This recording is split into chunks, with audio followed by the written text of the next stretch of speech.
नमस्कार, मेरा नाम है अभिजीत पाल। मैं Indira Gandhi national open university का एक स्टूडेंट हूँ। मेरा सब्जेक्ट कोड है MCA और मेरा जो एनरोलमेंट नंबर है वो है 177177322। मैं MCA का मास्टर्स ऑफ कंप्यूटर एप्लीकेशंस का 6th सेम का स्टूडेंट्स हूँ। तो अभी मेरा प्रोजेक्ट चल रहा है, तो प्रोजेक्ट का वाइवा भी मेरा हो चुका है।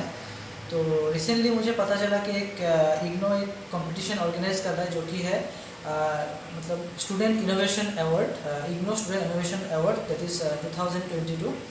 तो मुझे लगा कि मुझे इसमें पार्टिसिपेट करना चाहिए क्योंकि मैंने एक मॉडल बनाया है, एक प्रोटोटाइप मैंने बनाया है जो कि बेसिस है अटेंडेंस सिस्टम का ऊपर में। तो अटेंडेंस सिस्टम कुछ भी हो सकता है, वो एम्प्लॉय का अटेंडेंस भी हो सकता है या तो स्टूडेंट का अटेंडेंस भी हो सकता है। तो ये अटेंडेंस सिस्टम जो है ये क्या करता है, डिजिटल फॉर्म में अटेंडेंस को रिसीव करता है, रिसीव करके उस अटेंडेंस को स्टोर करता है गूगल शीट में। तो गूगल शीट में स्टोर करने का बेनिफिट ये है, मतलब जो एडमिन है, मतलब जो सिस्टम का एडमिन होगा वो एडमिन क्या करने सकेगा, इस सिस्टम को ये अटेंडेंस को वर्ल्ड का कोई भी जगह से एक्सेस करने सकेगा। ये इसका एडवांटेजेस है। दैट मीन्स अगर जो एडमिन है, एडमिन अगर ऑन द स्पॉट प्रेजेंट नहीं भी होता है तब भी एडमिन क्या करने सकेगा, देखने सकेगा कि कौन सा यूज़र ने उसको यूज़ किया है, कौन सा एम्प्लॉय ने अटेंडेंस को रजिस्टर्ड किया है और कौन सा एम्प्लॉय ने अटेंडेंस को रजिस्टर्ड नहीं किया है। तो इस टाइप का हम लोग एक अटेंडेंस सिस्टम यहाँ में हमने बनाया है। तो आप देख सकते हैं ये अटेंडेंस सिस्टम है। तो इस अटेंडेंस सिस्टम में 3 कंपोनेंट होता है। तो जो यहाँ में जो कंपोनेंट्स है आप देख सकते हैं, यहाँ में इसको कहा जाता है नोड MCU। तो नोड MCU बेसिकली क्या होता है, एक माइक्रो कंट्रोलर होता है और नोड MCU में क्या होता है, एक इनबिल्ट वाईफाई होता है। आप देख सकते हैं ये जो कंपोनेंट्स है इसको कहा जाता है वाईफाई, ठीक है।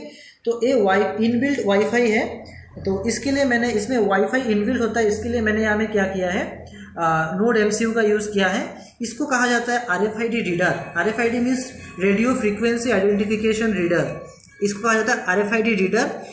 ये है बजर, मैंने एक बजर यूज़ किया है ताकि जो अटेंडेंस सिस्टम हो, अटेंडेंस हो उसका बाद में एक इंडिकेशन हो जाए कि अटेंडेंस कंप्लीट हो चुका है।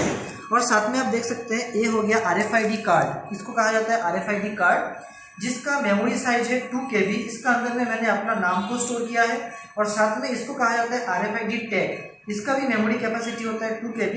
इसका अंदर में भी मैंने क्या किया है, एक पर्टिकुलर नाम को मैंने स्टोर किया है। तो अभी अटेंडेंस सिस्टम क्या करेगा, अटेंडेंस सिस्टम इस कार्ड को या तो एक टैग को क्या करना है, इस RFID कार्ड में क्या करना है, टच करवा देना है। और टच करने से क्या होगा, इस नोड MCU के थ्रू क्या होगा, जो डेटा है इस कार्ड में जो डेटा स्टोर है वो डेटा क्या होगा, गूगल शीट में स्टोर हो जाएगा। तो फर्स्ट ऑफ ऑल आपको क्या करना है, इसको एक कनेक्शन, इसमें पावर कनेक्शन देना है। तो कोई भी हम लोग एक मोबाइल चार्जर से हम लोग इसको कनेक्ट कर सकते हैं। और साथ में इसमें क्या चाहिए, एक वाईफाई कनेक्शन चाहिए, मतलब इसमें एक हॉटस्पॉट का कनेक्शन चाहिए। और हॉटस्पॉट का यूज़र ID और पासवर्ड जो होता है वो ऑलरेडी इसमें प्रोग्रामिंग करके स्टोर करना पड़ेगा।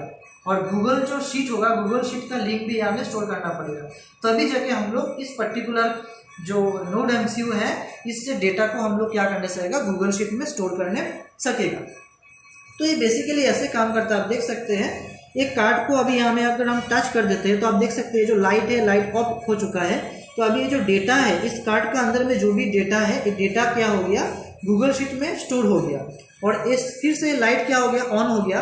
ये लाइट ऑन होने का मतलब यही होता है, इस लाइट मतलब ये जो मशीन है, जो सिस्टम है, फिर से नया डेटा को एक्सेप्ट करने के लिए क्या हो गया, रेडी हो गया। तो इसी हिसाब से आप देख सकते हैं मैंने जो सिस्टम बनाया है, इस सिस्टम से आप देख सकते हैं। तो ये जो मैंने यहाँ में टच किया है, इसको मैंने यहाँ में टच किया है। टच करने का साथ साथ में जो डेटा है, ये डेटा क्या हो जाएगा, यहाँ में स्टोर हो जाएगा। आप देख सकते हैं मैंने फर्स्ट टाइम टच किया था तो ये वाला डेटा स्टोर हो गया था। अभी सेकंड टाइम मैंने टच किया तो ये वाला डेटा यहाँ में स्टोर हो गया। आप देख सकते हैं फिर से मैं यहाँ में टच कर रहा हूँ, इसको यहाँ में टच करते ही ये लाइट ऑफ हो जाता है और इंस्टेंटली जो डेटा है वो क्या होगा, यहाँ में स्टोर हो जाएगा। ये डिपेंड करता है कि कितना टाइम बाद आएगा, ये डिपेंड करता है कि नेट का स्पीड का ऊपर में। अगर नेट का स्पीड बहुत ज़्यादा होता है, हाई स्पीड इंटरनेट होता है, तो उस कंडीशन में क्या होगा, ये जो है ये ऑप्शन बहुत जल्दी आ जाएगा। तो आप देख सकते हैं जैसे कि मेरा नाम अभिजीत पाल है, तो यहाँ में मैंने अभिजीत पाल मैंने अपने इस जो RFID कार्ड है इसमें मैंने स्टोर करके रखा था। तो इस कार्ड के थ्रू जो नेम है, नेम यहाँ में स्टोर हो गया और ये मेरा RFID कार्ड का नंबर है और यहाँ में टाइम भी स्टोर हो गया। मैंने कौन सा डेट में, कौन सा टाइम में मैंने यहाँ में एंट्री किया है। साथ साथ में और एक चीज़ ये है RFID टैग। ये RFID टैग में मैंने एक अलग नाम स्टोर किया है, मैंने यहाँ में लिखा है LSS। तो इस RFID टैग को मैं यहाँ में टच करूँगा तो आप देख सकते हैं यहाँ में देखिएगा RFID टैग में यहाँ में LSS लिखा आ जाएगा। दैट मीन्स ये LSS जो है, ये टैग जो है यहाँ में टच हुआ है। आप देख सकते हैं यहाँ में ऑप्शन आ गया है LSS।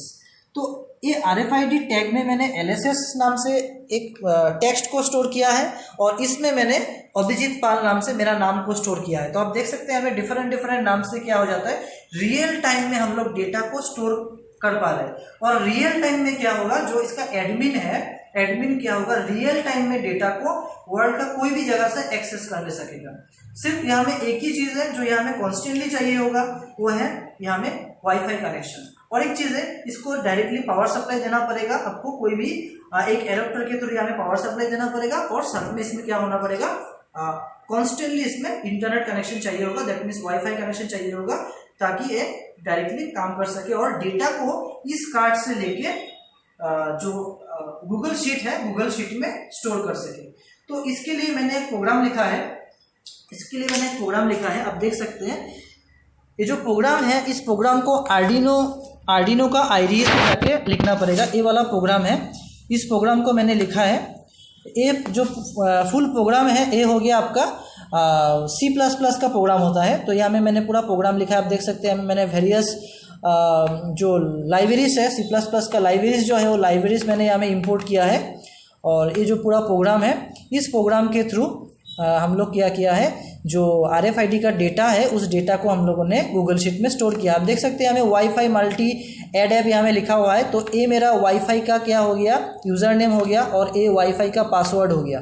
तो ये वाईफाई का यूज़र नेम और पासवर्ड को कोडिंग के थ्रू हम लोगों को क्या करना पड़ेगा, इस नोड MCU में स्टोर करना पड़ेगा।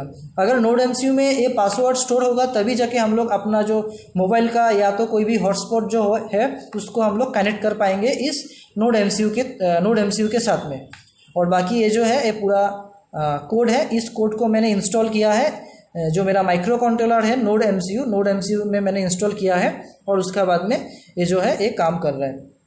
तो ये जो प्रोजेक्ट है, ये जो मॉडल है, ये प्रोटोटाइप है, ये फुल्ली फंक्शनल नहीं है, प्रोटोटाइप है। सिंपली इस प्रोटोटाइप के थ्रू हम लोग जस्ट यही डिस्प्ले किया है कि कैसे हम लोग जो डेटा है, डेटा को हम लोग रियल टाइम में हम लोग कैसे हम लोग गूगल शीट में स्टोर करने सकता है इसको।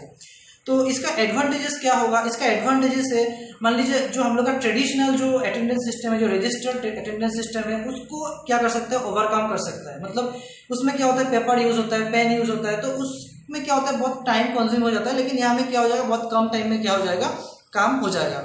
और एक चीज़ है, जो बायोमेट्रिक्स होता है, जो बायोमेट्रिक रजिस्ट्रेशन होता है या तो अटेंडेंस होता है, उसमें क्या होता है, कभी कभी हम लोग फिंगरप्रिंट जब टच करते हैं, मान लीजिए हमने कोई घर में कुछ काम करके आए हैं, या तो मान लीजिए फिंगर में कोई क्रैच आ गया, तो उस टाइम में क्या होता है, जो बायोमेट्रिक्स फिंगरप्रिंट है वो एक्सेप्ट नहीं करता है। तो उस कंडीशन में जो है एक कार्ड बहुत ही हेल्पफुल रहता है। मतलब इस कार्ड में कोई भी स्क्रैचेस का या में कोई बात नहीं है, हमें जितना भी स्क्रैचेस आए कोई बात नहीं है। इसमें हम लोग अपना ID कार्ड का नाम को प्रिंट करके हम लोग लगा सकते हैं और साथ में उसको हम लोग ऐसे टच कर देने से इसमें क्या हो जाएगा, जो डेटा है, डेटा ऑलरेडी गूगल शीट में स्टोर हो जाएगा। और मान लीजिए अगर कभी भी हम लोग इसको अगर भूल भी गए, मतलब ID कार्ड हम लोगों ने अपना साथ में कैरी करना अगर भूल भी गए, तो अपना बाइक का या तो जो हम लोग का कार्ड है, कार्ड का की का साथ में हम लोग इसको टच कर सकते हैं, इसको अटैच कर सकते हैं, इस टैग को। तो इस टैग को भी अगर हम लोग टच कर देते हैं तो वो भी क्या हो जाएगा, हम लोग का अटेंडेंस हो जाएगा। तो आज के इस वीडियो में बस इतना ही। यही मुझे दिखाना था कि कैसे हम लोग एक नोड MCU और RFID से हम लोग कैसे एक ऑनलाइन रियल टाइम, मतलब जो क्लाउड बेस्ड अटेंडेंस सिस्टम है वो हम लोग कैसे बना सकते हैं। Thank you.